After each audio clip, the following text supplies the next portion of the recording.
చట్ట సవరణ బిల్లు యొక్క కాపీలు దత్తత కార్యక్రమం చేస్తా ఉన్నాం. ఎందుకోసం చట్ట సవరణ కాపీలు దత్తత చేస్తా ఉన్నామంటే గ్రామీణ ప్రాంతాల్లో ఉండేటువంటి పేదలు, దళితులు, గిరిజనులు, మైనార్టీలు, అధిక అల్పసంఖ్యాక వర్గాల ప్రజలకు గ్రామీణ ప్రాంతాల్లో ఉండేటువంటి భూములు పంచాలని చెప్పేసి అనేక రకాల భూపోరాటాలు చేసి ఆంధ్రప్రదేశ్ వ్యవసాయ కార్మిక సంఘం రాష్ట్ర వ్యాప్తంగా పెద్ద పోరాటం చేసిన ఫలితంగా రాష్ట్రంలో 33 లక్షల ఎకరాల భూములను పంచే చరిత్ర ఎవరికైనా ఉందంటే వ్యవసాయ కార్మిక సంఘానికి ఉంది. వ్యవసాయ కార్మిక సంఘం పోరాట ఫలితంగా భూమి లేని ప్రతి కుటుంబానికి ఎకరం భూమి వచ్చేటువంటి పద్ధతిలో పోరాటం చేశారు. అదే సందర్భంగా ఆ రోజున్నటువంటి ప్రభుత్వాలు ఈ పోరాట ఫలితంగా దీన్ని ఒక చట్ట సవరణ తీసుకొని రావాలని చెప్పేసి ఆ రోజున్నటువంటి మాజీ ఐఏఎస్ ఆఫీసర్ ఎస్ఆర్ శంకరన్ గారు ఆయన యొక్క దీనికి నాయకత్వం వహించి ఆయనతో కమిటీ ఏర్పాటు చేసి 9/77 1977లో 9వ నెలలో చట్టం అమల్లోకి వచ్చింది. ఆ రోజు నుంచి ఈ రోజు వరకు అసైన్మెంట్ భూములు పేదలు వాళ్ళు అనుభవించాలి తప్ప అమ్ముకునేటువంటి హక్కు లేదని చెప్పేసి అయ్యా, ఎందుకంటే భూములు పేదలకు ఎకరం భూమి వస్తే ఆర్థిక అవసరాల కోసం, ఇబ్బందుల కోసం ఆ భూమిని అమ్ముకుంటే తిరిగి మళ్ళీ భూమి సంపాదించుకోలేరు. అందుకోసమే ఆ భూమి వాళ్ళ కుటుంబ వంశ పారంపర్యంగా ఉండాలని 9/77 చట్టం వచ్చింది.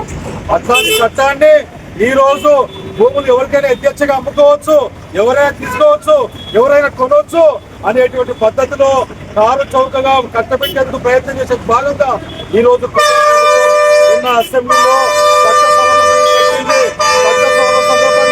కర్నూలు జిల్లాలో ఉండేటువంటి ప్రజాప్రతినిధులు ఏ ఒక్కరు కూడా నోరెత్తకపోవడం చాలా దుర్మార్గకరం.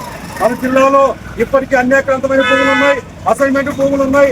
పేదలకు భూములు పంచాలని చెప్పేసి రాష్ట్రంలో అన్యాక్రాంతమైన అసైన్మెంట్ భూములు ఎన్ని ఉన్నాయి, ప్రభుత్వ పంచిన భూములు ఎన్ని ఉన్నాయని చెప్పేసి ఆ రోజు వైఎస్ఆర్ ముఖ్యమంత్రిగా ఉన్నప్పుడు కోనేరు రంగారావు భూసిఫారసు కమిటీ ఏర్పాటు చేసి కోనేరు రంగారావు భూసిఫారసు కమిటీ మొత్తం సర్వే చేసి రాష్ట్రంలో లక్షలాది ఎకరాల భూములు ఇంకా మిగులు భూములు ఉన్నాయని చెప్పి లెక్కలు తేల్చారు.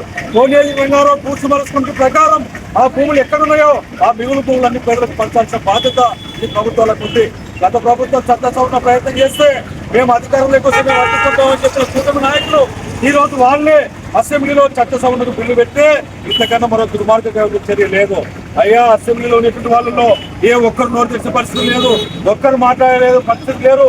తాటికొండ ఎమ్మెల్యే శ్రావణ్ కుమార్ గారు నోరు తెచ్చి చెప్తున్నారు, అయ్యా ఇది పేదలకు వరంగా ఉండేటువంటిది, పేదలకు హక్కుగా ఉండేటువంటిది. అట్లాంటి అసైన్మెంట్ చట్టానికి అసైన్మెంట్ చట్ట సవరణను చేయడం సరైనది కాదు. ప్రజల పాపం మనం కొట్టుకుంటుంది, ప్రజల కోడి మనం కొట్టుకుంటుంది, ప్రజల యొక్క బాధలు మనకు తగులుతాయి. కాబట్టి ఆలోచించండి చెప్పేసి వాళ్ళ ఎమ్మెల్యే నోరు తెచ్చి మాట్లాడుతూ ఉన్నారు. అందుకోసమే పేదలకు వరంగా ఉన్నటువంటి, పేదల భూములకు రక్షణ కవచంగా ఉన్నటువంటి 9/77 చట్ట సవరణను పార్లమెంట్ అసెంబ్లీలో చర్చకు పెట్టే సందర్భంగా దీన్ని ఆమోదం తీసుకోకుండా ఉపసంహరించుకోవాలని చెప్పేసి ఆంధ్రప్రదేశ్ వ్యవసాయ కార్మిక సంఘం డిమాండ్ చేస్తా ఉన్నాం. లేని పక్షంలో అసైన్మెంట్ చట్ట సవరణ కోసం సవరణ చేసేటువంటి ప్రభుత్వానికి వ్యతిరేకంగా అసైన్మెంట్ చట్టాన్ని సవరణలో కొనసాగించడానికి కోసం వ్యవసాయ కార్మిక సంఘం రాష్ట్ర వ్యాప్తంగా, జిల్లా వ్యాప్తంగా పెద్ద పోరాటాలు కూడా చేస్తామని చెప్పేసి తెలియజేస్తూ ఈ అవకాశం ఇచ్చినటువంటి అధ్యక్ష వారికి అందరికీ ధన్యవాదాలు. నమస్కారం.